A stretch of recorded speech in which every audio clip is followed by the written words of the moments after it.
বাবু, তুই 15 বছরের একটা মেয়েকে কিভাবে বিয়ে করতে পারলি? মেয়েটা তো তোর থেকে 10 বছরের ছোট। একজন ডাক্তার হয়ে এটা কিভাবে করতে পারলি তুই বাবা? তোর থেকে এটা আমি কখনো আশা করিনি। আমি তোকে বিয়ের কথা বললেই তুই না করতি, আর এখন? আহনাফ শাহরিয়ার মায়ের কান্না দেখে বিরক্ত হচ্ছে। কানের কাছে ঘ্যান ঘ্যান করে সেই 30 মিনিট থেকে কান্না করছে। কেউ একটাবার শোনার চেষ্টা করলো না কেন এভাবে বিয়েটা করলো সে। ইচ্ছে করে কি কেউ নিজের থেকে 10 বছরের ছোট মেয়েকে বিয়ে করবে? আহনাফ কিছুটা ধমকে সুরে বলে, মম প্লিজ তোমার কান্না থামাও। আমার কিন্তু মাথা গরম হচ্ছে। সেই কখন থেকে ন্যাকা কান্না শুরু করছো তুমি? আমাকে কথা বলার সুযোগ তো দিবা নাকি? আমার কান্না তোর কাছে ন্যাকামি মনে হচ্ছে বাবু? বিয়ে করতে না করতে মায়ের সাথে এমন ব্যবহার করছিস তুই। 2 দিন পর তো আমাকে লাথি মেরে বের করবি এ বাড়ি থেকে। মম, এসব কি বলছো? পাগল হয়ে গেছো নাকি? আমাকে কথা বলার সুযোগ দাও প্লিজ। বাবাই যদি আসে তাহলে কিন্তু অঘটন ঘটবে। অঘটন ঘটার আগে এসব মনে হয়নি? একজন ডাক্তার হয়ে কিভাবে তুই তোর হাঁটুর বয়সে একটা মেয়েকে বিয়ে করলি? আমার সম্মানের কথা একটা বার ভাবলি না? বের হয়ে যা আমার বাড়ি থেকে। আর একটা মুহূর্তের জন্য তোর মুখ দেখতে চাই না। অয়ন খান গ্রামের স্বনামধন্য একজন ব্যক্তি। এই গ্রামে তার নামডাক ভালোই আছে। একজন চেয়ারম্যান তিনি। যেখানে বাল্য বিবাহ তিনি বন্ধ করছেন, সেখানে নিজের বড় ছেলে এমন কাহিনী করলে তার সম্মান থাকবে কই থেকে? আহনাফের গালে পরপর 2-3টা চড় বসিয়ে দেয়। আহনাফ তাল সামলাতে না পেরে কিছুটা দূরে ছিটকে পড়ে। পাশেই ভয়ে জড়সড় হয়ে দাঁড়িয়ে আছে রুমাইশা। অয়ন খান রাগের বশে মেয়েটাকে ধাক্কা দেয়। রুমাইশা পড়ে যেতে নিলেই কোনো রকমে আহনাফ ধরে নেয়। তারপর বাবার দিকে তাকিয়ে বলে, বাবাই, একটু বোঝার চেষ্টা করো। আমি অনেকটা ভেবে চিনতে এই সিদ্ধান্ত নিয়েছি। আমার কথা একটু শোনো দয়া করে।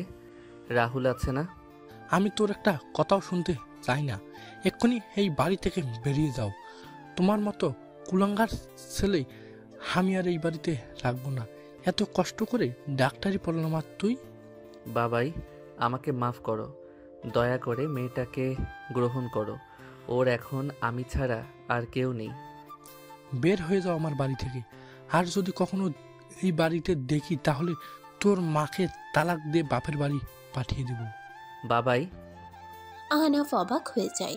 তার জন্য তার মা কেন এসব ভোগ করবে? আহনাফ একবার রুমাইশার দিকে তাকিয়ে ওর হাতটা ধরে এক কাপড়েই বাড়ি থেকে বের হয়ে যায়। তারপর এক ফ্রেন্ডকে ফোন দেয়। 2 রুমের একটা বাড়ির খোঁজ। আজকের মধ্যেই সব ঠিক করো। আর একটা সংসার সাজাতে যা যা লাগে সব কিনে ফেলো। আমি রাতে রুমাইশাকে নিয়ে সেই বাসাতে উঠব। বাসাটা আমার হসপিটাল থেকে 20-30 মিনিটের মধ্যে হওয়া চাই। অবর পাশের কথা না শুনেই আহনাফ ফোনটা কেটে পকেটে ঢুকিয়ে রাখে। চলুন 1 ঘন্টা আগের কাহিনী থেকে ঘুরে আসি। দরজার কলিং বেল বাজায়। আহনাফের মা এসে দরজা খুলে দেখে তার বড় ছেলে দাঁড়িয়ে আছে, সাথে একটা ছোট বাচ্চা মেয়ে। মালিহা খান ছেলের দিকে তাকিয়ে বোঝার চেষ্টা করে এই মেয়েটা কে। আহনাফ মায়ের ভাবনা বুঝতে পেরে নিজে থেকেই বলে, মম, ও হচ্ছে তোমার বড় ছেলের বউ, রুমাইশা খান। আজ থেকে ও এই বাড়িতেই থাকবে। আমি আজ সকালে ওকে বিয়ে করছি মম। কি? মালিহা খান মাথায় হাত দিয়ে মেঝেতে বসে পড়ে। মেয়েটাকে দেখে তার নিতান্তই বাচ্চা বলে মনে হচ্ছে। তাছাড়া আহনাফ একজন ডাক্তার হয়ে এমনটা কিভাবে করতে পারে? মালিহা খান অবাক কণ্ঠে বলে, বাবু, তুই এসব কি বলিস? তুই ঢাকা থেকে কবে ফিরলি? আর কি বলিস? মেয়েটা তোর বউ হতে যাবে কিভাবে? মম, আমি কথা ঘোরাতে চাই না। আজকে আমি এই মেয়েটাকে বিয়ে করছি। আজ থেকে ও মিসেস আহনাফ খান। মেয়েটার বয়স কত আহনাফ? অবাক হয়ে মালিহা খান কথাটা বলে। আহনাফ ভয়ে ভয়ে বলে, 15 বছর মম। মেয়েটা তোর থেকে গুনে গুনে 10 বছরের ছোট আহনাফ। তুই এইটুকু বাচ্চা মেয়েকে কিভাবে বিয়ে করতে পারলি? তোর বয়স 25 বছর আর মেয়েটার 15। তুই কি গাঞ্জা খেয়ে বাসায় ফিরছিস নাকি? মম প্লিজ, আমাকে দেখে কি তোমার মজার মুড মনে হচ্ছে? আমি সিরিয়াস মম। আমি বিয়ে করছি। তুমি তো চাইতে আমি যেন বিয়ে করি। তাই বলে তোর থেকে 10 বছরের ছোট মেয়েকে বিয়ে করবি? মালিহা খান ছেলের গালে একটা চড় বসিয়ে দেয়। তারপর ছেলেকে জড়িয়ে ধরে মরা কান্না শুরু করে। বর্তমান আহনাফ রুমাইশাকে নিয়ে কাছের একটা হসপিটালে আসে, যেখানে তার প্রিয় বন্ধু রাহুল অ্যাক্সিডেন্ট করে বেডে শুয়ে আছে। আহনাফ রুমাইশাকে রাহুলের পাশে বসতে বলে বাইরে যায়। প্রায় আধা ঘন্টা পর এসে একটা ব্যাগ হাতে ধরিয়ে দিয়ে বলে, রুমাইশা জামা চেঞ্জ করে আয় যা। শরীর ঘেমে গেছে তোর, শরীরে মাটি লেগে আছে অনেক। আর কান্না করিস না রাহুল, ঠিক হয়ে যাবে। আমি সাথে করে নিয়ে যাব, ভাবিস না কিছু। ভাইয়া, রাহুল ভাইয়া কবে ঠিক হবে? আমি রাহুল ভাইয়ের সাথে কথা বলবো। আমি বাবাইয়ের কাছে যাব ভাইয়া। রুমাইশা স্টপ প্লিজ, একদম বাড়ির কথা আমার সামনে উঠাবি না। জামা চেঞ্জ করে আয়। আমি আজকেই রাহুলকে আমাদের সাথে ঢাকাইয়া নিয়ে যাব। ওখানে গিয়ে আমি যে হসপিটালে জব করি সেখানে ওকে ভর্তি করাবো। যা ফ্রেশ হয়ে আয়, আমি খাবার নিয়ে আসছি। সকাল থেকে তো কিছু মুখে দিস নাই। ভাইয়া না খেলে আমি খাবো না। আমাকে তো ভাইয়া খাইয়ে দেয়, আমি একা একা খাইতে পারি না। ভাইয়া ভালো হয়ে আমি ভাইয়ার সাথে খাবো। আহনাফ রাগে একটা ধমক দেয়। রুমাইশা কাঁদতে কাঁদতে ফ্রেশ হয়ে এসে রাহুলের হাত ধরে পাশে বসে পড়ে। আহনাফ একটা প্লেটে করে বিরিয়ানি এনে রুমাইশার মুখের সামনে এক লোকমা ধরে। রুমাইশা ছোট ছোট চোখ করে তাকিয়ে বলে, আমি খাবো না ভাইয়া। রাহুল ভাইয়া বলেছে অপরিচিত কারো হাতে না খেতে। তারা নাকি ভুলিয়ে ভালিয়ে নিয়ে যায় আর টাকা দিয়ে অন্যের কাছে বিক্রি করে। আমি কি অপরিচিত কেউ? আহনাফ অবাক হয়ে কথাটা বলে। রুমাইশা মাথা নাড়িয়ে বুঝাই না। আহনাফ বোঝে রুমাইশা ইচ্ছে করে এমন করছে। এত বড় মেয়ে ওকে বিক্রি করতে যাবে কোন দুঃখে। আহনাফ হালকা ধমক দিয়ে বলে, তাহলে আমি তোকে বিক্রি করতে যাব কেন? তোকে কেউ কিনবে না, বুঝলি? ক্লাস 10-এ পড়িস, কিন্তু তোর ভাই তোকে মানুষ করতে পারলো না। চুপচাপ খেয়ে নে তো, জ্বালাস না আমাকে। ভাইয়া না বললে আমি খাবো না। তুমি পরিচিত, কিন্তু তোমার হাতে তো কখনো খাইনি, তাই একটা কথাও বলবে না, আচ্ছা? আহনাফ জোর করেও রুমাইশাকে খাওয়াতে পারে না।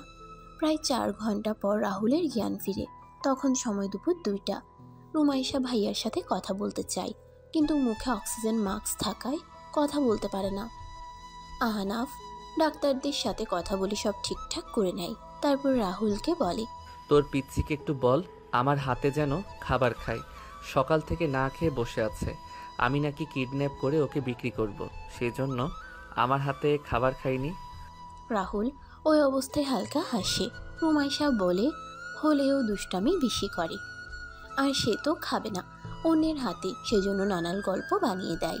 রুমাইশা ভাইয়ার হাত ধরে বলে, ভাইয়া, আমি কি আহনাফ ভাইয়ার হাতে খাবার খাবো? তোমাকে অসুস্থ অবস্থায় দেখে আমাকে আবার বিক্রি করবে না তো? হরে ভাই, তোর বোন এমন জ্ঞান শূন্যহীন কেন? এ তো কেউ কিনবে না। তাহলে ওকে কার কাছে বিক্রি করব? তুই ওরে বোঝা, নয়তো না খেয়ে শুটকি হয়ে যাবে। যতই হোক বউ আমার, ডাক্তারের বউ না খাওয়ার জন্য মরে যাবে, এটা তো হয় না। রাহুল ইশারায় আহনাফের হাতে খেতে বলে। রুমাইশা খাবার খেয়ে বসে থাকে। প্রায় কয়েক মিনিট পর 3জন ছেলে মেয়ে আসে। রাহুলকে ওরা অ্যাম্বুলেন্সে উঠিয়ে দেয়। রুমাইশাকে অ্যাম্বুলেন্সে না নেওয়ার জন্য চিল্লাচিল্লি করতে থাকে। আহনাফ পড়ে যায় বিপাকে। এই মেয়েকে এখন কিভাবে বুঝাবে সে? রুমাইশা, শান্ত হও। আমরা তোর ভাইয়ার কাছেই যাব। আর যারা তোর ভাইয়াকে নিয়ে গেল সবাই তোর ভাইয়ার বন্ধু ছিল। বড় হসপিটালে রাহুলকে ভর্তি করিয়ে দিব। আমি তোকে সাথে নিয়ে যাচ্ছি, চিন্তা করিস না। তুমি আমার ভাইকে মেরে ফেলবে না তো? তোমার বাবা যদি আমার ভাইকে খুন করো তাহলে? কী সব বলিস? বাবাই আমার উপর রেগে আছে, তোদের উপর না। ভয় নাই, আমি তোকে তোর ভাইয়ার কাছেই নিয়ে যাব। রুমাইশা এবার শান্ত হয়। কান্না বন্ধ করে গাড়িতে উঠে ঘুমিয়ে পড়ে। প্রায় 6 ঘন্টা পর তারা ঢাকা এসে পৌঁছায়। রুমাইশাকে রাহুলের সাথে দেখা করিয়ে তারা নতুন বাসায় এসে ওঠে। রুমাইশা মুখ ছোট করে বলে, ভাইয়া, তুমি আমাকে এখানে আনলে কেন? আজ থেকে এখানেই থাকবি।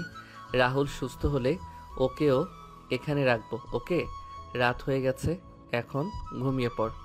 সকালে তোকে রাহুলের কাছে দিয়ে আমি হসপিটালে যাব। কাজ আছে, তা করব। আমি কোথায় ঘুমাবো ভাইয়া? কেন আমার সাথে? আহনাফ অবাক হয়ে কথাটা বলে। যদিও এখন তার সম্পর্ক চাহিদা নিয়ে ভাবছে না, কিন্তু বিয়ে যখন হয়েছে তখন তো অবহেলা করতে পারবে না।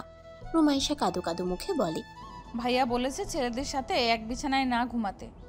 আমি তোমার সাথে থাকবো না, আমি বাড়ি যাব। তুমি পচা লোক। হায়রে রাহুল, এ আমি কাকে বিয়ে করলাম ভাই? উফ, একা ঘুমাতে পারিস? আর এই তুই কি ছোট বাচ্চা নাকি? বিয়ের সম্পর্কে তো সব বুঝিস, তাই না? বাট আমি তোমার কাছে থাকবো না। তাহলে ওই রুমে গিয়ে ঘুমাও। দরজা লাগিয়ে দেওয়ার দরকার নেই। ভয় পেলে আমাকে ডাক দিস, কেমন? আচ্ছা। রুমাইশা অন্য রুমে গিয়ে ঘুমিয়ে পড়ে। আহনাফ কিছুক্ষণ ল্যাপটপ নিয়ে কাজ করে রাত 11টার সময় ঘুমিয়ে যায়। রুমাইশা নতুন জায়গায় কখনো ঘুমোতে পারে না, এদিক সেদিক করে প্রায় 10টা 40-এর দিকে ঘুমিয়ে পড়ে। পরিচয়: আহনাফ খান, বাড়ির বড় ছেলে। ছোট বোন অনার্স প্রথম বর্ষের কেমিস্ট্রি নিয়ে পড়ছে। মা মালিহা খান, বাবা অয়ন খান। চট্টগ্রামের একটা গ্রামে তাদের জন্মস্থান। বাবা একজন সুনামধন্য চেয়ারম্যান। দুবার থেকে লোকজন তাকে চেয়ারম্যান বানিয়ে রাখছে। মানুষ হিসেবে তিনি অনেক ভালো। মা প্রাইমারি শিক্ষক। আহনাফ 3 মাস আগে একজন ডাক্তার হিসেবে জয়েন করে। রুমাইশা চৌধুরী, বড় ভাই রাহুল চৌধুরী। বাকিটা গল্পে আস্তে আস্তে জানিয়ে দেওয়া হবে। আজ সকালে এক দুর্ঘটনার রাহুল অ্যাক্সিডেন্ট করে বসে। তারপর থেকেই যত অঘটন ঘটল। খুব ভোরে রুমাইশা ঘুম থেকে ওঠে। সকালে ঘুম থেকে ওঠার অভ্যাস রাহুল নিজে করাইছে। সকালে উঠে নামাজ পড়া এটা রাহুলের রুলস ছিল। ভাইয়া, আহনাফ ভাইয়া ওঠো, আহনাফ ভাইয়া ওঠো, আমি ভাইয়ার কাছে যাব। এত সকালে কেউ ডাকে নাকি? যা তো ঘুমাতে দে। রাজ, আমাকে বিরক্ত করিস না, রাতে ঘুম হয়নি আমার। ভাইয়া, আমি রাজ না তো, আমি রুমাইসা। আহনাফ লাফিয়ে উঠে ঘুম থেকে। সে তো ভুলেই গেছিল সে এখন বিবাহিত। রাজ তার রুমমেট ছিল। 3টা মাস তারা একসাথে থাকছে। কিন্তু রুমাইশা তাকে এত সকালে ডাক দেয় কেন সেটা বুঝে উঠতে পারে না। ঘুম ঘুম কণ্ঠে বলে, কি হয়েছে? এত সকালে ডাকলি কেন? মাত্র তো 5টা 20 বাজে। গিয়ে ঘুমা। এত সকালে তোকে উঠতে হবে না। আমি নামাজ পড়লাম, তুমি নামাজ পড়ো না ভাইয়া? কি? Oh no, sorry. আজকে আমার তো ঘুম থেকে উঠতে দেরি হয়ে গেল। শিট, জামাতের সাথে নামাজ পড়া লাগতো। তুই গিয়ে ঘুমা, আমি পরে নিয়ে যাচ্ছি তোকে, যা। সকাল 8টা। আজকে বাহির থেকে খাবার এনে দুজন মিলে খেয়ে নেয়। তারপর রুমাইশাকে সাথে নিয়ে হসপিটালে যায়। আহনাফ রুমাইশাকে রাহুলের কাছে রেখে নিজের কাজে যায়। রাহুল এখন ঠিকমতো কথা বলতে পারছে। আহনাফ চলে গেলে রাহুল রুমাইশাকে বলে, রুমাইশা, তুই তো বাচ্চা মেয়ে না? তাহলে তুই আহনাফের সাথে এমন ব্যবহার করছিস কেন? তুমি নাকি নিজের হাতে তুলে খাস না, আবার তোকে বিক্রি করবে? এসব কি? হ্যাঁ, আর তোদের বিয়ে হলে হঠাৎ কীভাবে কি?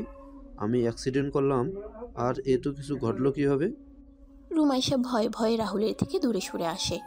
আসলেই সে তো বাচ্চা না, কিন্তু বাচ্চামি কেন করছে সেটা তো আর ভাইয়াকে বলতে পারবে না। তাও হালকাভাবে বলে, না ভাইয়া, এমনি থেকে মজা করছিলাম। তুমি অসুস্থ, আমার ভালো লাগছে না, সেজন্য আহনাফ ভাইয়াকে একটু বিরক্ত করছিলাম।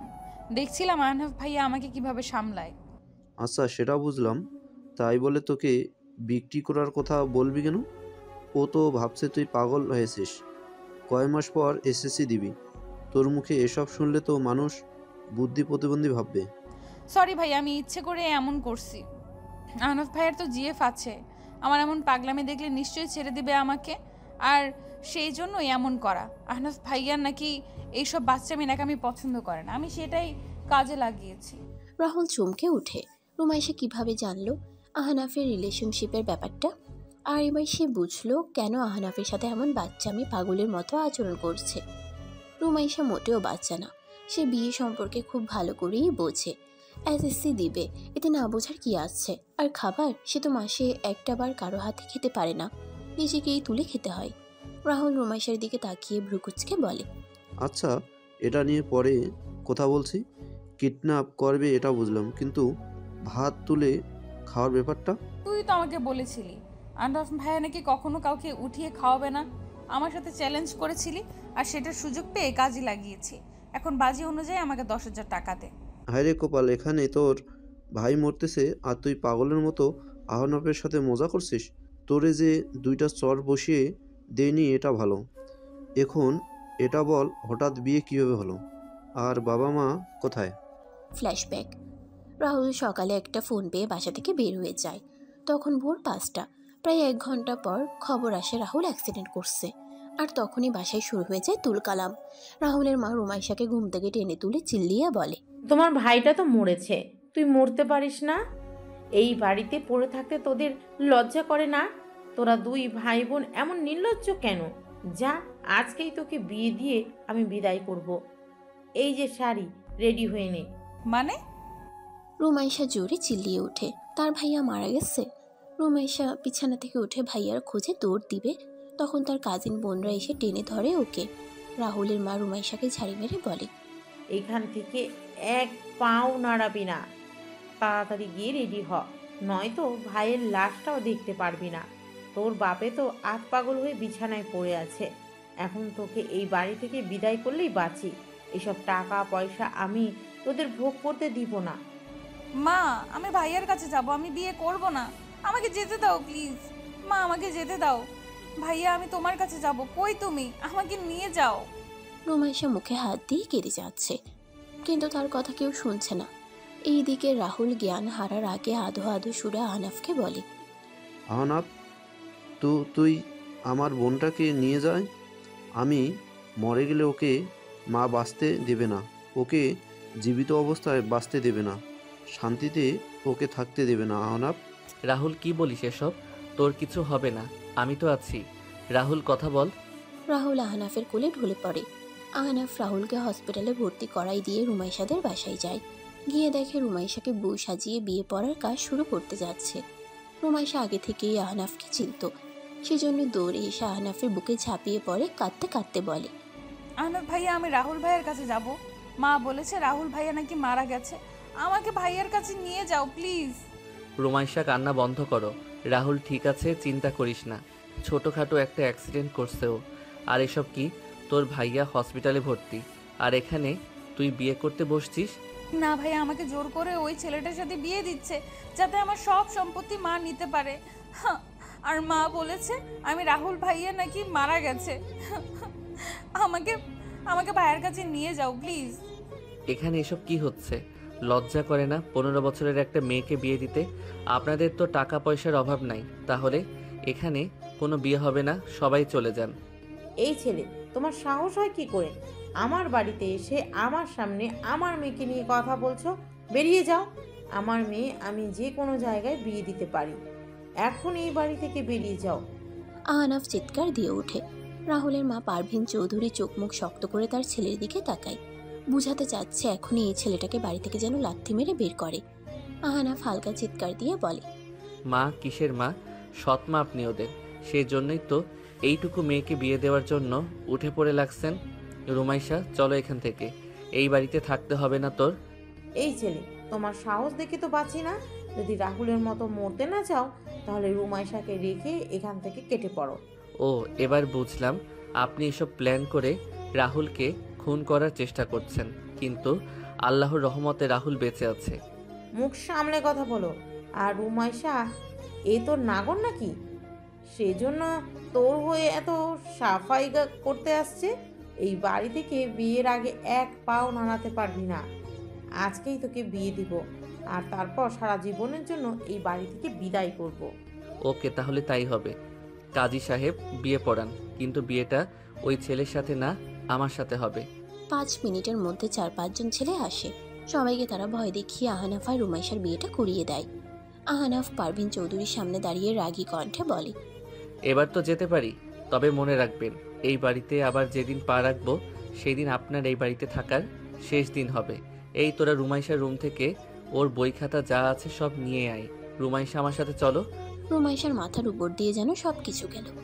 আহনাফ রুমাইশাকে নিয়ে প্রথমে হসপিটালে যায়, তারপর কিছু সিদ্ধান্ত নিয়ে বাসায় যায়, কিন্তু তারপর হয় আরেক ঝামেলা। বর্তমান। তারপর আর এসবের মানে কি?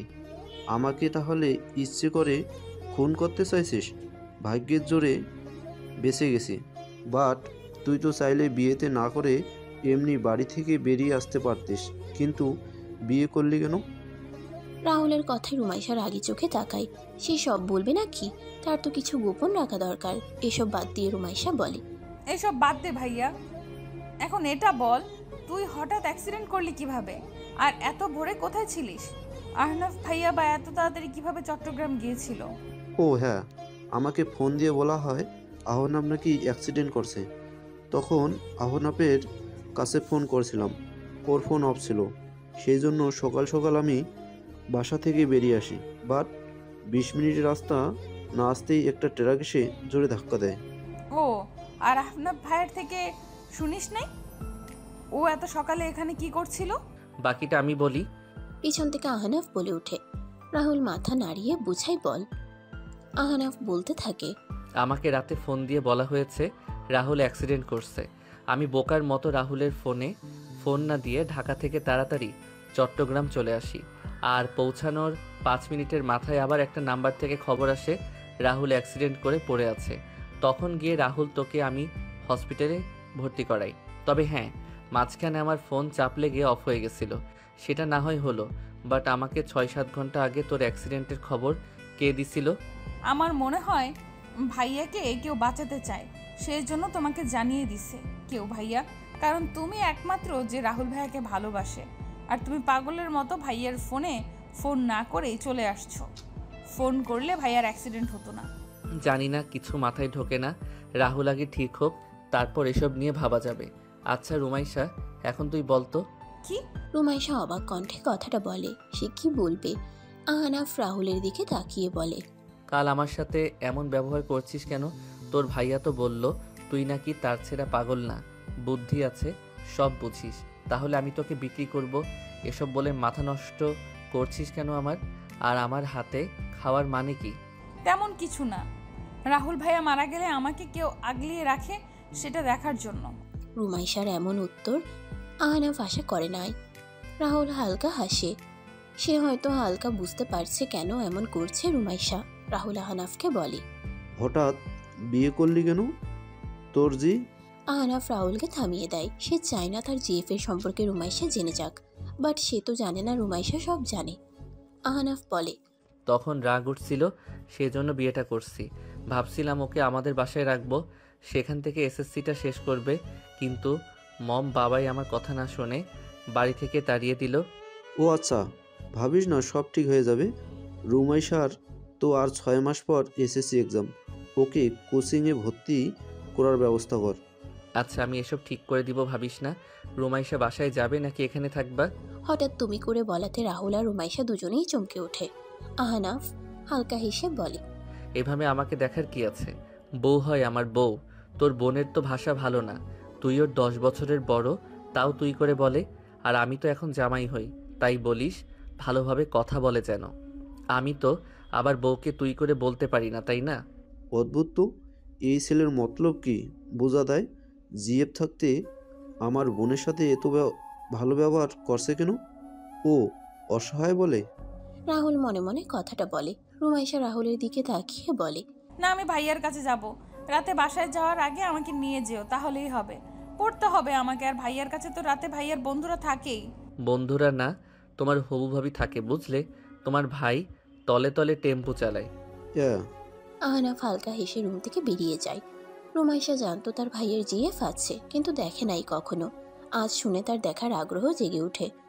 রাহুল রুমাইশাকে বলে, তুই কি কোনোভাবে আহনাবকে ভালোবাসিস? হ্যাঁ, তোমার বন্ধু অন্য কাউকে ভালোবাসে ভাইয়া, সেটাই তো যথেষ্ট, তাই না? আমি ঘুমাবো, সরে যাও। লে, সবাই এমন কথা ঘুরিয়ে নেয় কেন? রুমাইশা রাহুলের কথা পাত্তা না দিয়ে বেরির একপাশে ঘুমিয়ে পড়ে। প্রায় 2 ঘন্টা পর তার ঘুম ভেঙে যায় রুমে কারো কথা শুনতে পেয়ে। তাকিয়ে দেখে রাহুল ভাইয়ার বন্ধুরা আসছে। তাদের সাথেই রাহুল গল্প করছে। রুমাইশা উঠে বসে পড়ে। তারপর রাহুল সবার সাথে তার পরিচয় করিয়ে দেয়। রাত 8টার সময় আহনাফ এসে রুমাইশাকে বাসায় নিয়ে যায়। পাশে এসে আহনাফ নিজে রান্না করে। তারপর যখন ঘুমোতে যাবে তখন আহনাফ বলে, আজ থেকে আমার রুমে ঘুমাবে তুমি। কাল তো ন্যাকামি করছো, আজ এসব বাদ দিয়ে আমার রুমে যাও। রাহুল আসার পর ও পাশের রুমে থাকবে। রুমাইশা আহনাফের দিকে তাকিয়ে কিছুটা ঝাঁঝালো কণ্ঠে বলে, না, আমি থাকবো না। আমাদের বিয়েটা স্বাভাবিক বিয়ের মতো না। তাছাড়া আমার পড়াশোনা আছে, একদম বিরক্ত করবা না আমাকে। আমি এখন পড়তে বসবো। মিসেস, তুমি যা ভাবছো সেটা হবে না, সমস্যা নাই। তবে তুমি চাইলে তোমার ভাবনা সত্যি করতে পারি। কি রাজি আছো নাকি? আহনাফ রুমাইশার কানে কানে কথাটা বলে। রুমাইশার শরীর যেন শিরশির করে ওঠে। কি নির্লজ্জ কথাবার্তা বলে ছেলেটা। রুমাইশা দাঁতে দাঁত চেপে বলে, তুমি এত অসভ্য কেন ভাইয়া? আমি তোমার কাছে ছোট সুন্দর করে কথা বললাম। বড়দের থেকে কিন্তু ছোটরা শিক্ষা নেয়। তুমি যদি এমন খারাপ কথা বলো, তাহলে ছোটরা কি শিখবে বলো? ওরে এত জ্ঞান দিতে হবে না। তোমার উপর সম্পূর্ণ অধিকার আছে আমার, কিন্তু আমি সেটা এখন চাচ্ছি না। তবে আমার সাথে একই বেডে থাকবা তুমি, ওকে? যাও, আমার রুমে বই আছে, পড়তে বসো। ছেলে মানুষকে বিশ্বাস করতে নেই। জিএফ থাকতেও আমার সাথে এত ভালো ব্যবহার করার মানে কি? আনাফ ভাইয়ার মনে যে কি চলছে কে জানে। এত কি ভাবিস? হ্যাঁ, যা পড়তে বস, আমি পড়া ধরবো। বেশি সময় নাই, ফাঁকিবাজ হলে হবে না। চুপ, অসভ্য বেয়াদব। একবার তুমি আবার একবার তুই বলো কেন? হ্যাঁ, আমিও কিন্তু তুই করে বলবো। আকস্মিক এমন ঝাড়ি খেয়ে আহনাফ থতমত খেয়ে যায়। এটুকু বাচ্চা মেয়ে ওকে ঝাড়ি মারছে। আহনাফ রুমাইশার দিকে এগিয়ে যেতে থাকে। রুমাইশা ভয়ে চোখ মুখ শক্ত করে বলে, দাদা দেখো ভাইয়া, আমি কিন্তু একটা বাচ্চা মেয়ে, আমি আপনার বাচ্চার বয়সের, আমার কাছে আসবেন না প্লিজ। রোমাইশা, stop please. সব কিছুর একটা সীমা থাকা উচিত। এমন পাগলদের মতো ব্যবহার করিস কেন? আমি তোর জামাই হই, আর তুই নিজেকে আমার বাচ্চার বয়সের ভাবছিস? তা তুই তো আমার বউ, কয়টা বাচ্চা জন্ম দিলি? আহনাফ রুমাইশার গালে একটা চর বসিয়ে দেয়। তারপর রাগী সুরে কথাটা বলে। রুমাইশা গালে হাত দিয়ে কাঁদো কাঁদো মুখ করে বলে, সরি ভাইয়া, আর এসব বলবো না প্লিজ, তবু আমাকে চট দিও না, আমার ব্যথা করছে, আমাকে কেউ চট দেয় না কখনো। আবার একটা খা। আমি তোর কোন জন্মের ভাই হই? জামাইকে ভাই বলতে লজ্জা করে না? এসএসসি দিবি, তাও বুঝিস না কোথায় কিভাবে কথা বলতে হয়? ভাইয়া। আহনাফ আবার একটা চর বসিয়ে দেয়। এবার রুমাইশা নিজেকে ঠিক রাখতে পারে না, ফুপিয়ে কেঁদে ওঠে। কাঁদতে কাঁদতে হিচকি উঠে গেছে। আহনাফ নিজেকে শান্ত করে রুমাইশাকে বেড়ে বসিয়ে দেয়। তারপর বুকের সাথে শক্ত করে জড়িয়ে নিয়ে বিড়বিড় করে বলে, তোমাকে কিভাবে বোঝাবো রুমাইশা? বিয়ে মানুষের একবার হয়, সেটা তো বুঝতে চাচ্ছ না। আমি সম্পর্কটা ঠিক করতে চাচ্ছি তাড়াতাড়ি। আমার জিএফ আছে, বিয়ের পর জিএফ থাকলে সেটা পরকীয়া হয়ে যায়। তুমি বিয়ে সম্পর্কে বোঝো, তবুও কেন এমন বাচ্চামি করছো? তুমি আমাকে মারছো? মা শুধু আমাকে ভালোবাসে না, সেই জন্য মারতো। তুমিও আমাকে ভালোবাসো না, কেউ আমাকে ভালোবাসে না। আমি বাসায় যাব। সরি, রাগ উঠছিল।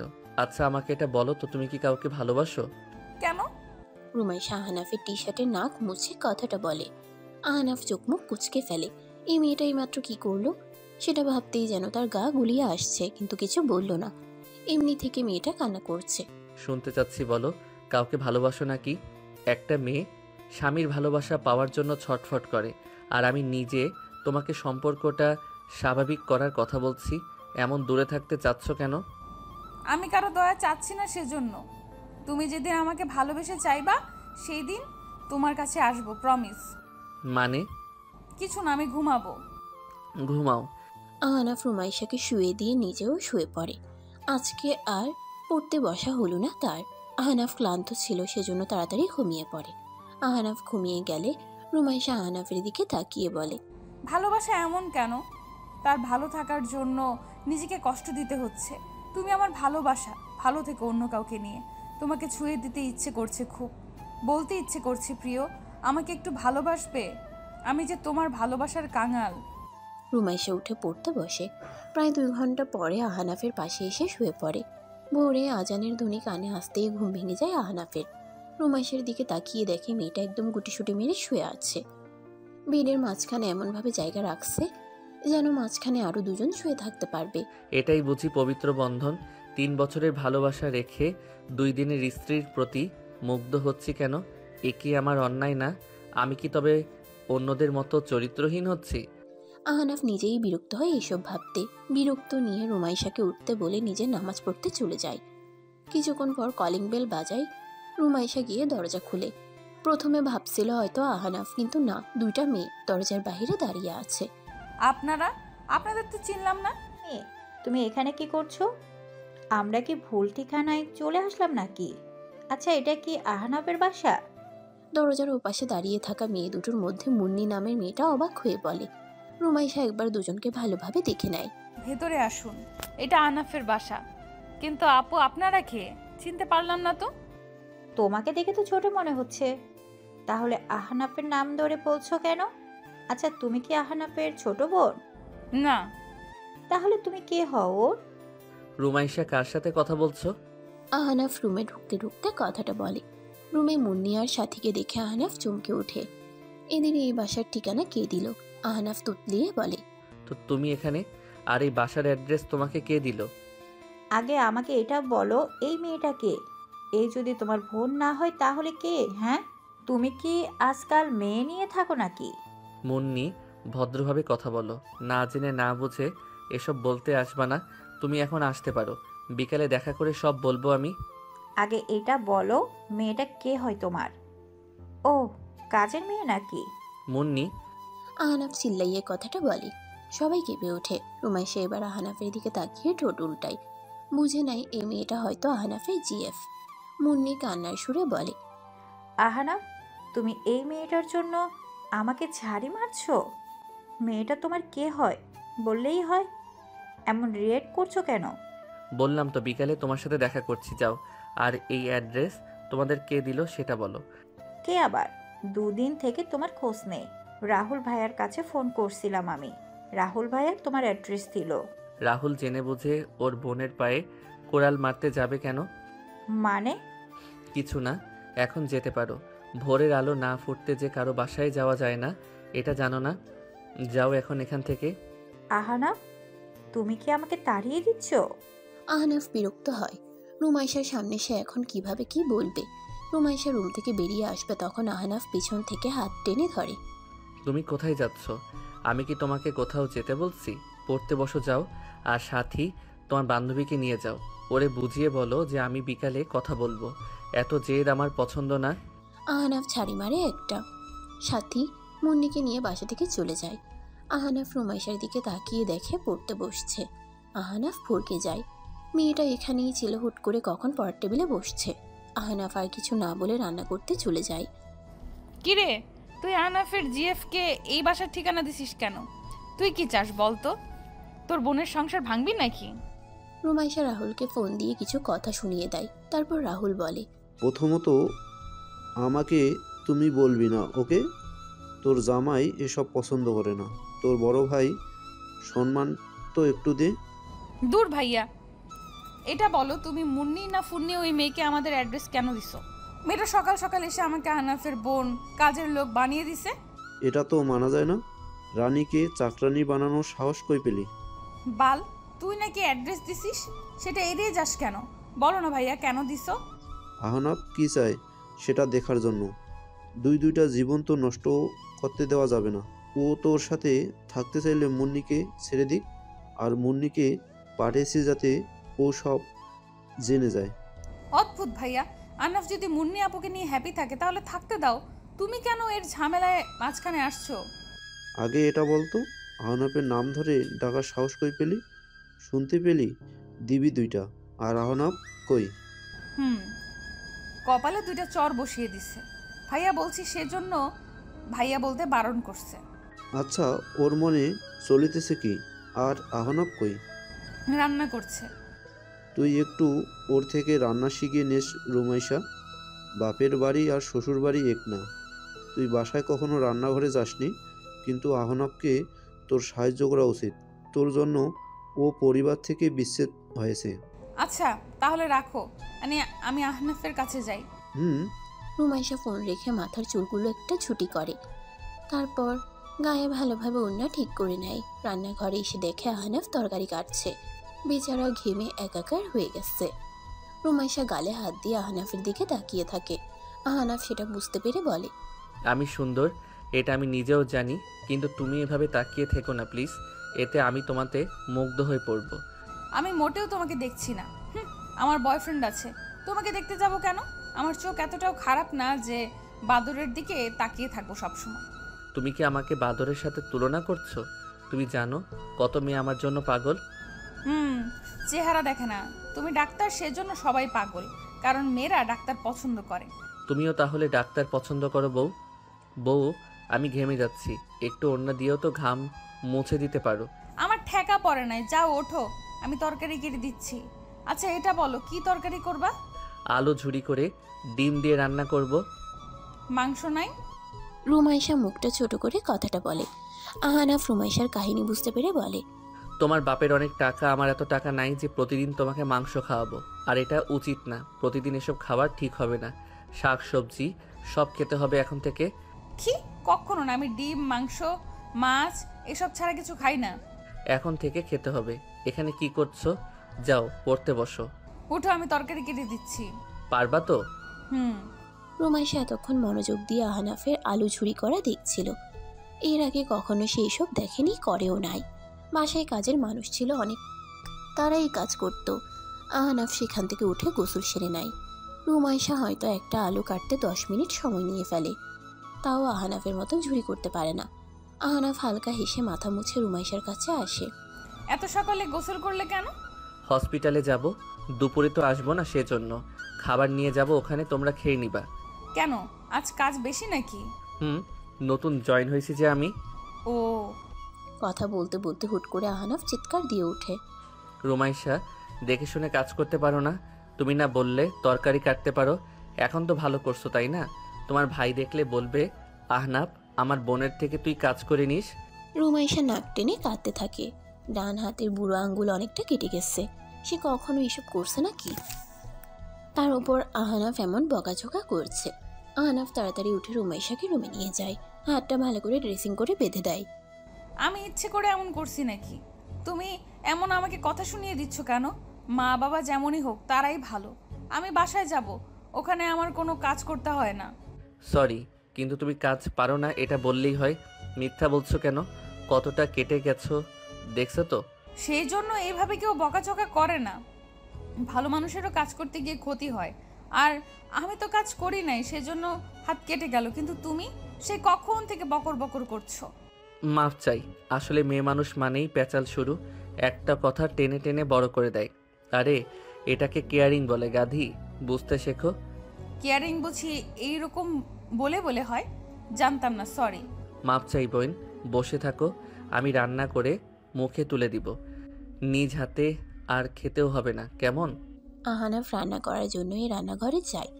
রুমাইশা বিছানায় চোখ বন্ধ করে শুয়েছিল। হুট করে বুঝতে পারে কোমরে কেউ নখ দিয়ে চাপ দিচ্ছে। তাড়াতাড়ি চোখ খুলে দেখে আহনাফ কোমরে হাত দিয়ে তার দিকে এক দৃষ্টিতে তাকিয়ে আছে। রুমাইশা ভয়ে ঢোক গিলে তুতলিয়ে বলে, আহনাফ, কি করছো? এভাবে তাকিয়ে আছো কেন? প্লিজ সরো, আমার অসহ্য লাগছে, প্লিজ সরো। হুশ, চুপ। তুমি যখন আমার সামনে থাকো তখন এক অন্যরকম মাদকতা গ্রাস করে। তোমাকে ছুঁয়ে দিতে ইচ্ছে করে খুব। কি কি সব বলছো এসব? তুমি পাগল হয়ে গেছো নাকি? হাত সরাও আমার পেট থেকে, আমি কিন্তু চিল্লাতে শুরু করব। তুমি আমার ওয়াইফ, তোমার উপর আমার সম্পূর্ণ অধিকার আছে, তাই চিৎকার দিয়েও কোনো লাভ হবে না। আহনাফ কোমর থেকে হাত সরিয়ে রুমাইশার পাশে চিত হয়ে শুয়ে পড়ে। তারপর আহনাফ রুমাইশার কপালে একটা কিস করে ঠোঁটের দিকে চায়। ঠোঁটটা হালকা স্পর্শক পেতেই রুমাইশা চোখ বন্ধ করে চিল্লিয়ে ওঠে। কিছুক্ষণ পর চোখ খুলে কারো অস্তিত্ব নাই বুঝতে পেরে ভরকে যায়। দেখে আহনাফ হাত মুছতে মুছতে তার দিকে এগিয়ে আসছে। কি হয়েছে, এভাবে চিৎকার দিলে কেন? এই সময়ের মধ্যে ঘুমিয়ে স্বপ্ন দেখছো? তুমি আমার কাছে আসছিলা তাই না? আমার পেটে হাত দিছো, আমার ঠোঁট। কি? তোমার ঠোঁটে কি হয়েছে শুনি? দেখি দেখি, ঠোঁট কাটছো নাকি? রুমাইশা হাত দিয়ে নিজের ঠোঁট চেপে ধরে। সে কি তাহলে এতক্ষণ স্বপ্ন দেখছে? কিন্তু কেমনে, সে তো ঘুমায়নি। তাছাড়া আহনাফকে দেখে মনে হচ্ছে কিছু হয়নি এখানে। তুমি কখন রুমে আসছো ভাইয়া? চুপ, আবার ভাইয়া বলো কেন? জামাইকে ভাইয়া বলতে নেই জানো না? আর আমি মাত্র রুমে আসছি, চলো খাবার। আহনাফ এবার রুমাইশার দিকে তাকায়। পেট থেকে গেঞ্জি উঠিয়ে দেখছে। আহনাফ ঠোঁট বাঁকিয়ে হালকা হেসে দেয়। তারপর রুমাইশাকে নিয়ে খাওয়া দাওয়া করে হসপিটালে যায়। আহনাফ রাহুলের সাথে দেখা করে নিজ কাজে চলে যায়। রাহুল রুমাইশার হাতের দিকে তাকিয়ে অবাক কণ্ঠে বলে, হাতে কি হয়েছে? এসব ব্যান্ডেজ করা কেন? কেন আবার? তোমার কথা শুনে তো আহনাফকে হেল্প করতে গেছিলাম, সাথে এখন ফ্রি হাত কাটছে আর ফ্রি কথা শুনিয়ে দিছে। ও, আমার ক্ষুধা লাগছে, খাইয়ে দে আগে। আর কাজ করার জন্য কি কাউকে রাখবি? না, তুমি ঠিক হলে আমি বাসায় যাব ভাইয়া। এখানে আহনাফ ভাইয়ের সাথে থাকবো না আমি।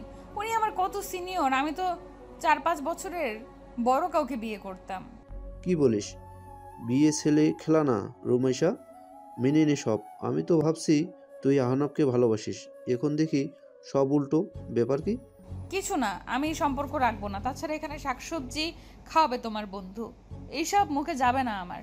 সমস্যা নাই, আমি সুস্থ হই, তারপর বাড়ি থেকে কিভাবে সবাইকে তাড়িয়ে দিতে হয় তা জানা আছে।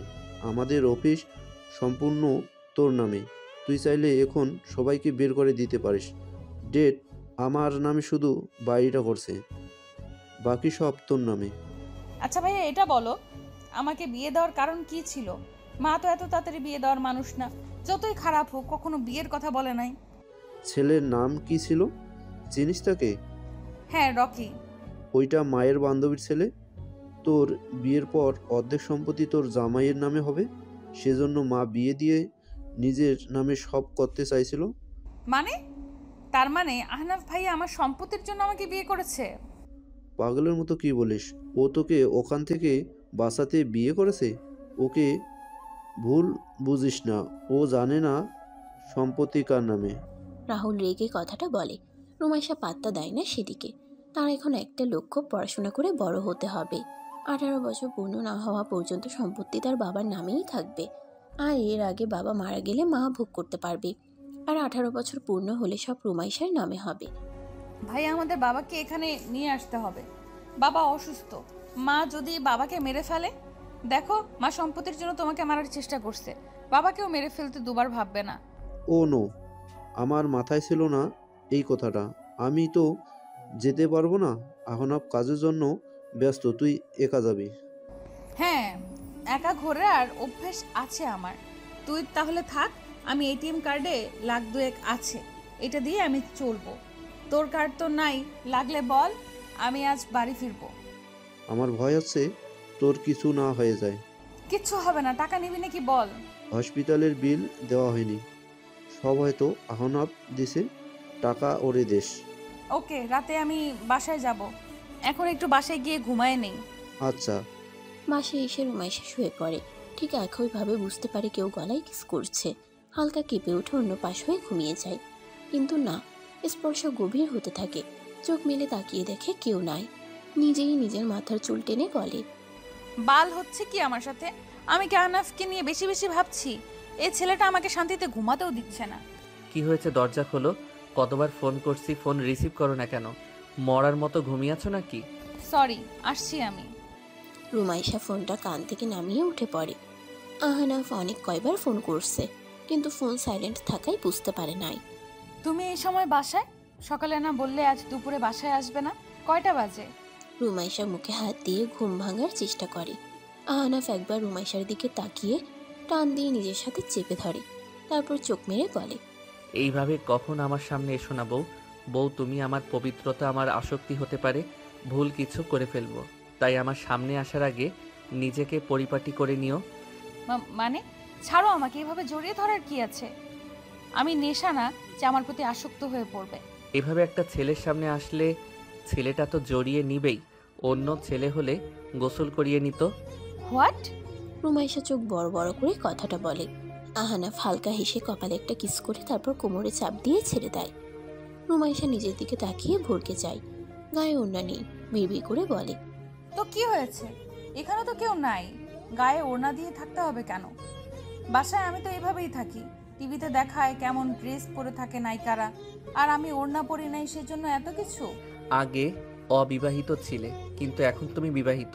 তখন বাসায় তোমার ভাই আর বাবা ছাড়া কেউ থাকতো না। কাজের লোকরা সব মেয়ে মানুষ, আর এখানে তুমি ছাড়া একটা পুরুষ মানুষ আছে।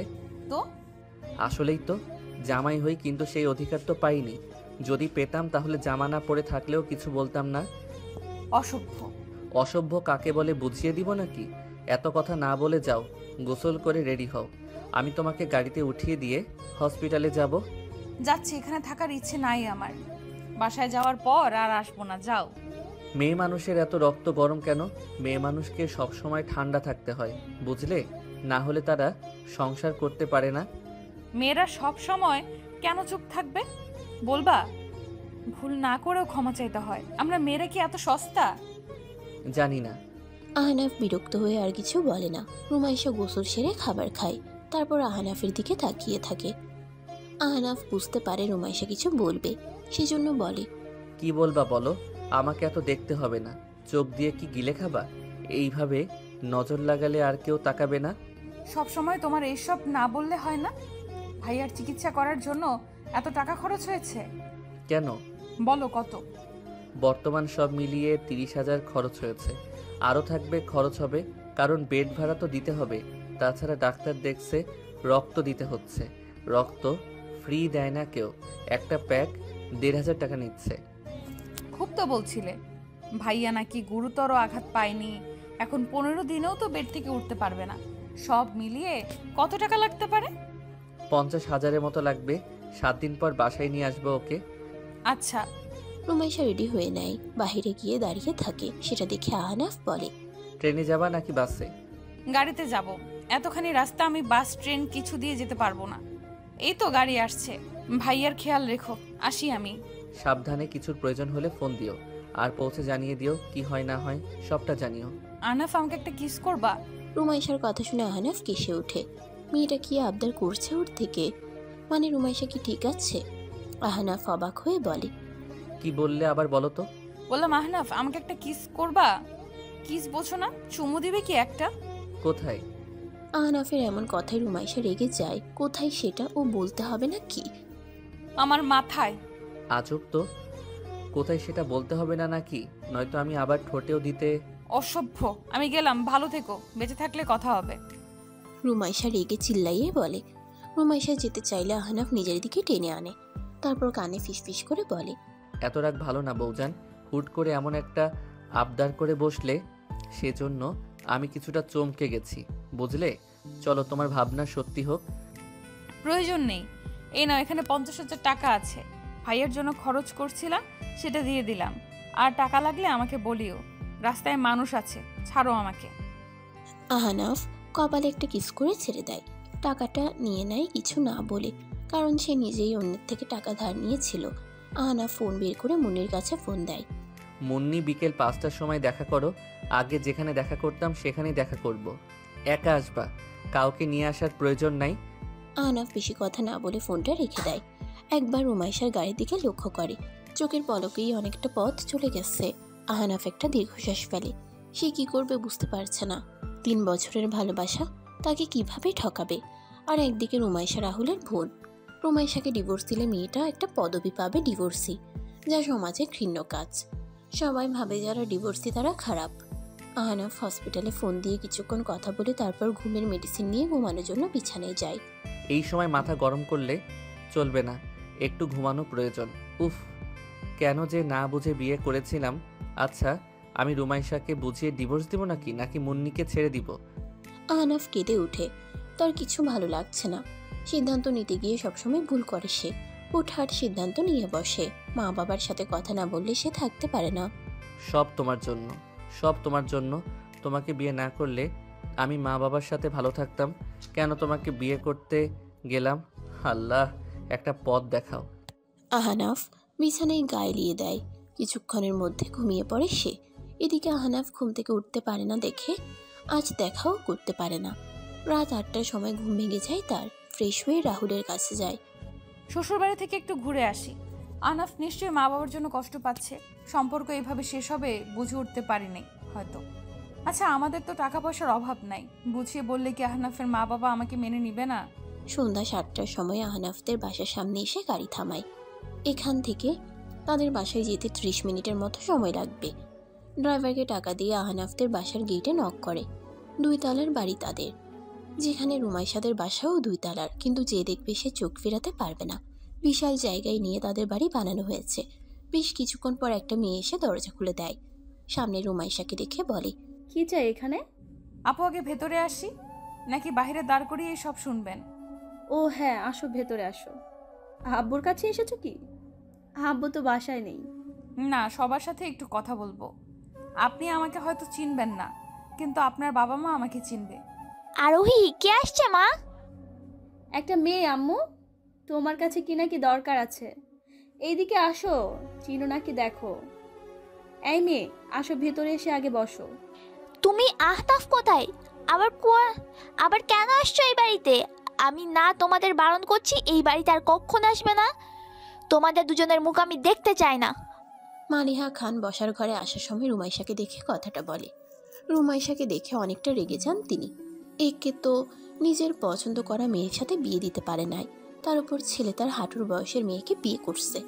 আরোহী মায়ের রাগ দেখে বলে, আম্মু, মেয়েটা কে? তুমি চেনো নাকি? চিনবো না কেন? কোন ফকিন্নির মেয়ে? দেখ না, আমার ছেলের গলায় ঝুলে পড়েছে। সুন্দর ছেলে দেখলেই এদের লোভ জাগে। মানে ও রুমাইশা? ভাইয়া এমন একটা পিচ্ছি মেয়েকে বিয়ে করেছে? এই মেয়ের কথা বলছো না কেন? এখানে কি এই জন্য এসেছো? লজ্জা করে না এখানে আসতে? আমাকে মাফ করবেন আন্টি, আপনার ছেলে আপনাদের জন্য মন খারাপ করে থাকে, কষ্ট পান উনি। হয়তো আপনাদের খুব ভালোবাসে, তাই দয়া করে ওনার সাথে কথা বলুন। এই জন্য তুমি আমাদের বাসায় আসছো? যে ছেলেকে এত কষ্ট করে মানুষ করলাম, সেই ছেলে আমাদের না জানে তোমার মতো একটা মেয়েকে বিয়ে করলো। আপনি রাগ করবেন না দয়া করে। আসলে আমাদের বিয়েটা স্বাভাবিক বিয়ে ছিল না, হুট করে এমনটা হয়ে গেছিল। এই বাড়ি থেকে বেরিয়ে যাও মেয়ে, তোমার মুখ দেখার বিন্দু মাত্র ইচ্ছে আমার নেই। আচ্ছা আগে আমার কথা শুনেন দয়া করে। আচ্ছা আমি কোন দিকে কমতি আপনার ছেলের জন্য বলেন? আমি কি আপনার ছেলের বউ হওয়ার যোগ্য না? দেখো রুমাইশা, তুমি ভাইয়ার থেকে অনেক ছোট। আমাদের ফ্যামিলির কেউ এত কম বয়সের মেয়েদের বিয়ে করে না। তাছাড়া আম্মুর সময় কম বয়সী মেয়েদের বিয়ে হতো, তাও আম্মু ইন্টার শেষ করে বিয়ে করেছে। তো আপু আপনি কি বলতে চাচ্ছেন? শোনেন, পড়াশোনা আমি ছেড়ে দেইনি, পড়াশোনা চালিয়ে যাচ্ছি। ওকে, আর বিয়ে তো হয়েছে, তাহলে রাগ করে থাকার কি আছে? তো যাও সংসার করো, এখানে কি করছো? জামাইয়ের অনুমতি নিয়ে আসছো তো? দয়া করেন মা, আপনার ছেলে আপনাদের জন্য কষ্ট পায়, সেজন্য আমার এখানে আসা, নয়তো আসতাম না। এসব অপমান হওয়ার ইচ্ছে আমার নেই। বাহ, এইটুকু মেয়ে দেখি ভালোই পটর পটর করতে পারো। ভাইয়া যে তোমাকে কি দেখে বিয়ে করেছিল? আর শোনো, ভাইয়া তোমাকে পছন্দ করে না, ভাইয়া জিএফ আছে। মালিহা খান মেয়ের দিকে তাকায়। আহনাফ রিলেশন করতো, তাহলে এই মেয়েটাকে কেন বিয়ে করলো? এটাই সুযোগ এই মেয়েকে তাড়িয়ে দেওয়ার।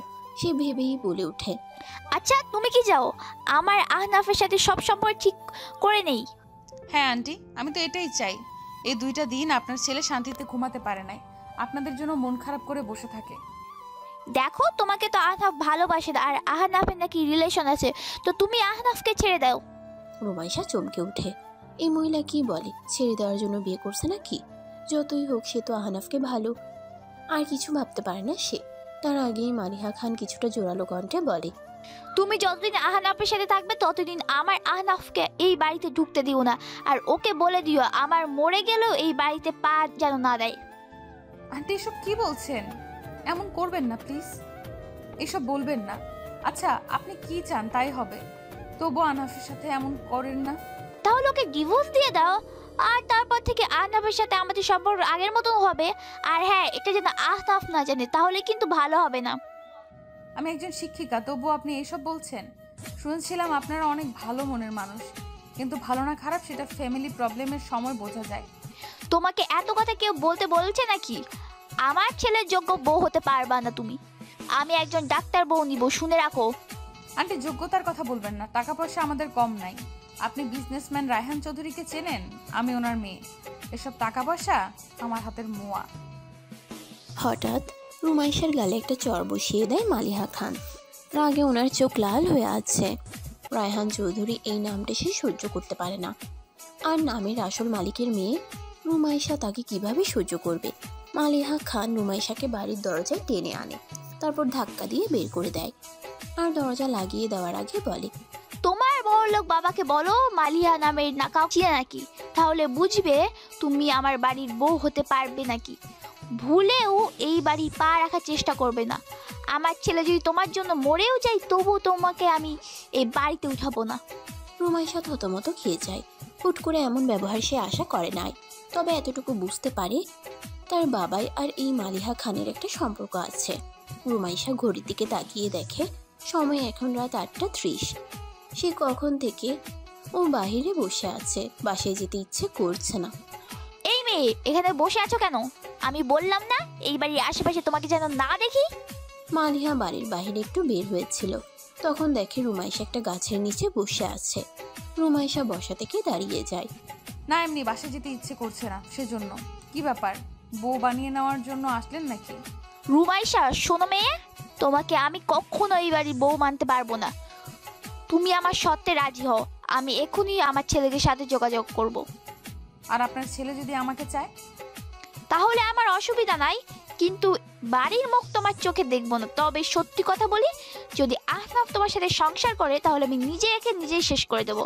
তাই থাকবে তুমি আর তোমার বাবা। রুমাইশা অবাক হয়ে যায়, এখানে ওর বাবাকে টানছে কেন? রুমাইশা অনেক কিছু বুঝে ধীর কণ্ঠে বলে, আপনি আপনার ছেলেকে মেনে নেন, আগের মতো কথা বলেন। আমি আপনার ছেলের জীবন থেকে আজ থেকে এই মুহূর্ত থেকে সরে গেলাম, আর কখনো স্বামী হিসেবে আহনাফ ভাইয়াকে মানবো না। গুড গার্ল, বাবার মতো এক রোখা হওনি। দয়া করে ভালো কিছু করো, কিন্তু অভিশাপ দিলাম আমার ছেলেকে কখনো পাবে না। ভাগ্য আমার মা বেঁচে নাই, ভালো হয়েছে। নয়তো মা এভাবে কাউকে অভিশাপ দিলে কষ্ট হতো আমার। মা নাই, তাই ভাবতাম মা অনেক ভালো হয়, আদর স্নেহ করে, কিন্তু আজ জানলাম সৎ মায়ের মতো সব মা। রুমাইশা কথাটা বলে কেঁদে দেয়। একজন মা এইভাবে অভিশাপ দেয় সেটা তার জানা ছিল না। তার জন্মের সময় মা মারা গেছে, আর মায়ের বান্ধবীকে বাবাই বিয়ে করছে। কিন্তু যখন নিজের যমজ ছেলে মেয়ে হলো তখন থেকে তাদের সহ্য করতে পারে না। মালিহা খান কিছুটা চমকে ওঠে। রুমাইশার মা মারা গেছে? তোমার মা বেঁচে নেই? এসব আপনার না জানলেও চলবে। তবে জানি না আমার বাবাইয়ের উপর আপনার এত রাগ কেন, কিন্তু একটা কথা জেনে রাখুন, আমার বাবাই মৃত্যুর সাথী। ওনার মরা বাঁচা সবটা আল্লাহর হাতে। এমনটাই হওয়ার কথা, আগে না হয়ে এখন হয়েছে। আমার ছেলে থেকে দূরে থেকো, আর কিছু বলবো না। রুমাইশা মাথা নাড়িয়ে বুঝায় আচ্ছা। রুমাইশার সামনেই মালিহা খান আহনাফের কাছে ফোন দেয়। আহনাফ মায়ের ফোন পেয়ে তাড়াতাড়ি ফোনটা রিসিভ করে। মম, কেমন আছিস বাবা? বৌমা কেমন আছে? বৌমাকে নিয়ে যায় বাসায় আছিস? সেদিন তোর বাবা রেগেছিল, সেই জন্য এমন ব্যবহার করেছে। জানিস তো তোর বাবার কতটা রাগী। অনেক ভালো আছি মম। তোমার সাথে কথা হওয়ার পর ভালো না থেকে কি থাকা যায়? আচ্ছা মম, আমার এখন ছুটি নাই, 10-12 দিন পর যাব। তোমার বৌমাও এখন এখানে নাই, ও একটু কাজে বাসায় গেছে। আচ্ছা বাবা, তাহলে এখন আসিস, বাবার কাছে ফোন দিয়ে কথা বলিস। আচ্ছা মম। আরোহী কেমন আছে? ভালো আছে সবাই। আরও কিছুক্ষণ কথা বলে মালিহা খান ফোনটা কেটে দেয়। তারপর রুমাইশার দিকে তাকিয়ে বলে, টাকা দিয়ে সবকিছু হয় না মেয়ে। টাকার উপরে শুয়ে না থেকে মানুষকে বিলিয়ে দাও, দেখবা তোমাদের জন্য মানুষ দোয়া করবে। টাকার বড়াই তো খুব দেখালে। তো তোমার বাবা নাকি মৃত্যু সাথী, তাহলে বাঁচিয়ে তোলো। শুনুন, অনেকক্ষণ থেকে আপনার এসব কথা শুনছি। আমাদের যে টাকা আছে, যত দান করা প্রয়োজন তার থেকে বেশি দান করি আমরা। আর এখানে যে স্কুল আছে, এটা আমাদের জায়গা। মানুষকে জানিয়ে দান করাকে দান বলে না, ওইটা মানুষ দেখানো বলে। রাগ লাগে? একটা সময় আমি কাঁদছিলাম। আসল কথায় আসি, তুমি আহনাফকে জানিয়ে দাও তুমি তাকে চাও না, তার সাথে তোমার সব সম্পর্ক শেষ। তুমি বলবে যে আহনাফ, তুমি আমার থেকে নিচু ফ্যামিলি, আমাকে চালানোর ক্ষমতা নেই তোমার। আপনি কি আমাকে আহনাফের কাছে খারাপ বানাতে চাচ্ছেন? আমি যা বলছি তাই শুনবে, নাকি মৃত্যু? রুমাইশা বুঝে নেয় মহিলাটা তার উপর ক্ষিপ্ত, সেজন্য কিছু না বলে জোরে একটা শ্বাস ফেলে। তারপর হাঁটতে থাকে বাড়ির দিকে। প্রায় 9টার পর সে বাড়িতে যায়। গিয়ে দেখে মানুষের ভিড় লেগে গেছে। রুকুচকে ফেলে রুমাইশা। আজ কি বাড়িতে কোনো অনুষ্ঠান নাকি? কিছু বুঝতে পারে না। রাত 9টার সময় বাড়িতে এত মানুষ কেন? আপু, বাবা। কি হয়েছে ভাই? তুই এভাবে কান্না করছিস কেন? আর বাড়িতে এত মানুষ কেন? আজকে অনুষ্ঠান নাকি? আর অনুষ্ঠান হলে তুই কাঁদবি কেন? আপু, বাবা নেই, বাবা মারা গেছে আপু। রুমাইশা হেঁটে দাঁড়িয়েছিল, তখন পারভেজ দৌড়ে আসে রুমাইশার কাছে। পারভেজ রুমাইশার সৎ মায়ের ছেলে। পারভেজের কথা শুনে রুমাইশা দৌড়ে বাবার রুমে যায়। বাবাই? রুমাইশা ঢুকরে কেঁদে ওঠে। কাঁদতে কাঁদতে ছটফট করা শুরু করে দেয়। বাবার লাশ জড়িয়ে ধরে চিৎকার দিয়ে ওঠে। বাবাই, ও বাবাই, কথা বলো না প্লিজ। বাবাই, ও বাবাই, ওঠো না। তুমি কি তোমার মার উপর রাগ করে থাকতে পারো? বাবাই, কথা বলো প্লিজ। ও বাবাই, ওঠো, তোমার মা তো কান্না করছে। বাবাই, ও বাবাই, আমি কিন্তু তোমার সাথে আর কথা বলবো না। আপু, বাবার কথা বলবে না আপু। বাবাই তো আল্লাহর কাছে চলে গেছে আপু। বাবাইকে এভাবে ঝাঁকুনি দিস না, বাবাই কষ্ট পাবে আপু। আরে মেয়েটার জীবনে এমন হতে হলো, জন্মের পর থেকে মাকে কাছে পাইনি, এখন আবার বাবাকেও হারিয়ে ফেললো। হ্যাঁ রে, সৎ মায় নাকি অত্যাচার করতো, এখন তো বাপটাও মইরা গেল। এখন তো দেখা যাবে বাড়িতে জায়গা হবে না মাইয়াটার। চারদিকে বিভিন্ন কথা উঠতে থাকে। কেউ কেউ রুমাইশার কান্না দেখে তারাও কান্না করে দেয়। কিছুক্ষণ পর কয়েকজন ছেলে আসছে। লাশ নিয়ে যাবে বুঝতে পেরে রুমাইশা বাবাকে শক্ত করে জড়িয়ে ধরে বলে, না, আমার বাবাই কোথাও যাবে না। আমার বাবাই ঘুমিয়ে আছে। বাবাই তার মায়ের উপর অভিমান করছে। আমার বাবাই আমাকে ছেড়ে যেতে পারে না। ও বাবাই, কথা বলছো না কেন? বাবাই, দেখো না, তোমার এই বদমাইশ লোকগুলো নিতে আসছে তোমাকে। আপু। পারভেজ চিৎকার দিয়ে ওঠে। রুমাইশা বেড থেকে পড়ে যায়। কয়জন মহিলা এগিয়ে আসে, রুমাইশাকে একটা বিছানায় শুয়ে দেয়। মেয়েটা সেন্সলেস হয়ে পড়ছে। রুমাইশার বাবা মারা গেছে সেই দুপুরে, অথচ রাহুল বা রুমাইশা কাউকে এ খবর দেওয়া হয়নি। হুইল চেয়ারে উনি চলাফেরা করত। প্রায় বছর 2 আগে অ্যাক্সিডেন্ট করে পঙ্গু হয়ে বিছানায় পড়েছিলেন। হাঁটাচলা করতে পারতেন না তিনি, কিন্তু কথা বলা, নিজ হাতে খাওয়া সব করতে পারতেন। বাবাই, আমি বাবাইয়ের কাছে যাব। বাবাই, তুমি আমাকে সাথে নিয়ে নাও। এই স্বার্থপর দুনিয়ায় আমি থাকতে চাই না। এই স্বার্থপর দুনিয়া আমার জন্মের সময় মাম্মামকে ছিনিয়ে নিছে, এখন তোমাকেও নিয়ে গেল বাবাই। ও বাবাই, আমার সাথে কেন এমন হয়? প্রায় 1 ঘন্টা পর রুমাইশার সেন্স ফিরে আসে, আর সাথে সাথে আবারও কাঁদতে কাঁদতে হিচকি তুলে ফেলে। মাথার চুল খামছে, পাগলের মতো আচরণ করে। বাবাইকে মাটি দেওয়া হয়েছে, অথচ রাহুল শেষবারের মতো বাবাইকে দেখতে পারল না। রুমাইশা নিজেও ফোন করে জানাতে পারল না। যেখানে রুমাইশার বাবাকে কবর দেওয়া হয়েছে সেখানে নিয়ে মাটি আঁচড়াতে থাকে আর কাঁদতে কাঁদতে বলে, বাবাই, তুমি তো আমাকে প্রমিস করেছিলে আমাকে ছেড়ে কখনো যাবে না, তাহলে আজ কেন তোমার কথা রাখতে পারলে না বাবাই? তোমরা আমাকে কেউ ভালোবাসো না বাবাই, কেউ না। আরও 1 ঘন্টা সময় কেটে যায়। কেউ রুমাইশাকে কবরস্থান থেকে সরাতে পারে না।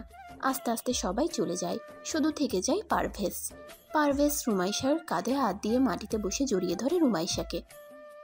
আপু, এভাবে কাঁদিস না, তুই তো অসুস্থ হয়ে পড়বি।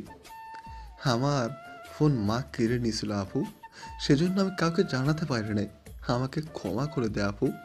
এই পৃথিবীর কোনো মানুষ ভালো না, সবাই স্বার্থপর। নিজেরা নিজেদের সুখের ঠিকানা খুঁজে নেয়, বাকিদের দিয়ে যায় বুক ভরা যন্ত্রণা। একটা বার তারা ভাবে না তাকে যারা ভালোবাসে তারা তাকে ছাড়া কিভাবে বাঁচবে। আপু, এসব বলতে নেই। বাবাই কি ইচ্ছে করে মারা গেছে বল? আল্লাহ তো বাবাইকে নিয়ে গেছে। এভাবে ভেঙে পড়িস না। ভাইয়া যদি জানে তাহলে কি হবে ভেবে দেখ। বারবার ফোন বাজায় পারভেজ, রুমাইশাকে ধাক্কা দেয়। রুমাইশার ঢলে তার গায়েই পড়ে যায়। আমারও সেন্স হারিয়ে ফেলছে। পারভেজ রুমাইশাকে কোলে নিয়ে রুমে যায়। বিছানায় শুয়ে দিয়ে সোফায় নিজেও গায়ে লিয়ে দেয়। তারও তো খুব কান্না পাচ্ছে। ছেলে মানুষের কান্না করতে নেই কেন? কেন তারা কান্না করে কষ্টগুলোকে হালকা করতে পারে না?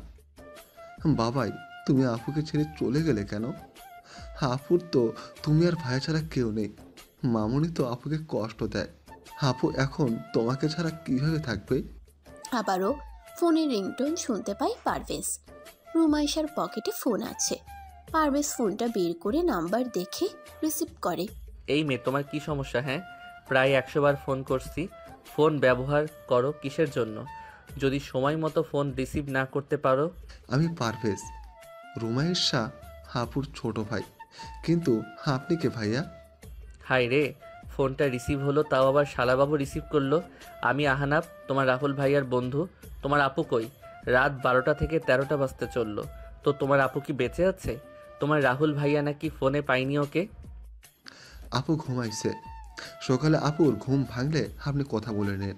আর ভাইয়া, রাহুল ভাইয়া কেমন আছে?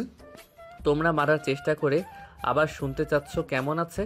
আচ্ছা, রাহুল তো অফিসে কাজ করতো, তাহলে কেন মারার চেষ্টা করলে তোমরা? ও তো বসে বসে খেত না। আমি না, মামুনি মারতে চাইছিল। আমি তো আপনাকে আগে ফোন দিয়ে জানিয়ে দিয়েছিলাম। ভাবছিলাম যে আপনি রাহুল ভাইকে ফোন করে সাবধান করবেন, কিন্তু না, আপনি তা না করে এমনি চলে আসছিলেন। ও, তার মানে তুমি ফোন করছিলা? কিন্তু তুমি তো সেটা রাহুলকেও বলতে পারতে। যদি বলতে ভাইয়া মা তোমাকে মেরে ফেলতে চায়, তাহলে তো হয়ে যেত। ভাইয়াকে বলেছিলাম, ভাইয়া মজাভাবে উড়িয়ে দেয়। আমি কি করব? ভাইয়া বলে সৎ হোক, মা তো, তাই আপনাকে জানিয়ে দিয়েছিলাম। রুমেশা আপু মরার মতো ঘুমিয়ে দিল, তাই আপুকে বলতে পারে নাই। তাছাড়া মেয়েদের রুমে অনুমতি ছাড়া প্রবেশ করা নিষেধ আমাদের। বাহ, ভালো। এসব বাদ দাও। তুমি এত রাতে রুমাইশার রুমে কি করছো? বাবা, পারভেজ বলতে গিয়ে থেমে যায়। ভাবে এখন না বলাই উচিত। রাহুল ভাইয়া তো অসুস্থ, বাবাইয়ের মৃত্যুর খবর পেলে আরো অসুস্থ হতে পারে। সেই ভেবে আর কথা না বলে ফোনটা রেখে দেয়। তা তোমার ফোনের কথা মনে হয়েছে শেষমেশ? আমি ভাবছিলাম আমার সাথে সাথে তুমি ফোনের কথা ভুলে গেছো। সকাল 9টার সময় রুমাইশার ঘুম ভেঙে যায়। রাতে পারভেজ ঘুমের একটা ইঞ্জেকশন দিয়ে রাখছিল। রুমাইশা একবার সোফায় চোখ বুলায়। পারভেজ এলোমেলো হয়ে শুয়ে আছে। ফোন চেক করার পর দেখে রাহুল আহানাফ অনেক কয়বার ফোন করছে, তাই ভাইয়ের সাথে হালকা কথা বলে। আহানাফকে ফোন দেয়। না, মনে পড়ে নাই। কাউকে কি মনে পড়া খুব দরকার নাকি? আপনাকে কিছু কথা বলার ছিল ভাইয়া। বলো। আমি ডিভোর্স চাই। আমার থেকে আপনি 10 বছরের বড়, আপনাকে স্বামী হিসেবে মেনে নিতে পারবো না আমি। তাছাড়া আপনার জিএফ আছে সেটা আমি জানি, আর আমাকে আমার মতো ভালো রাখার ক্ষমতা আপনার নাই। আমি যেইভাবে চলাফেরা করি তা আপনি দিতে পারবেন না। কি বলছো? ভেবে দেখছো? পাগল হয়েছো নাকি তুমি? একটা কথাও না। সকাল সকাল কি নেশা করছো? মা বাবা আমাদের সম্পর্ক মেনে নিছে।